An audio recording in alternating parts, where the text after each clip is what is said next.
Pozdrav ljudi, Serbian Gamer ovdje i danas ćemo igrati Minecraft, ali nećemo cijelu epizodu igrati Minecraft, mogu ću se zazezati. Znači, ono što hoću danas vam reći, a to je da ide giveaway premium accounts za Minecraft. Znači, neće se dobiti za žabe, znači morate platiti i otplatiti subovati kanal i to je sve. Znači, subujte kanal neko hoće premium akaunte i to je to što se tiče premium akaunta. Mislim, kako mi s premium akaunta, znači ne možete menjati skinovi ništa, samo možete igrati na Mineplex-u, ali možda su neki banovi, tako da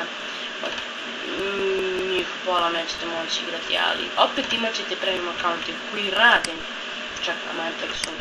Ja već imam premium akaunt koji radi na... imam ovaj premium akaunt koji radi na Mineplex-u i nisam banovan, to ne mogu dati, ali ja bih vam htjela davati taj premium akaunt, ali ne može. Ne može tako da nešto toga.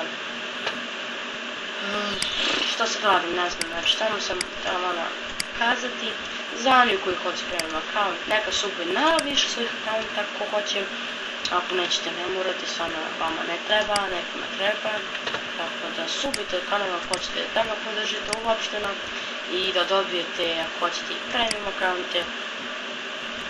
Ne znam, ako mi se možda sviđaju moji videi, ako se sviđaju, subujte više kanala, lajkujte, subujte, šerujte, ne znam, pokažite vaše govorimo YouTube videe, tako da ne znam. Ja se da laga, jer je to problem, ali mislim da ću dobiti novi komp i manje ću lagati, nego se da lagam. Naravno će manje lagati, ali...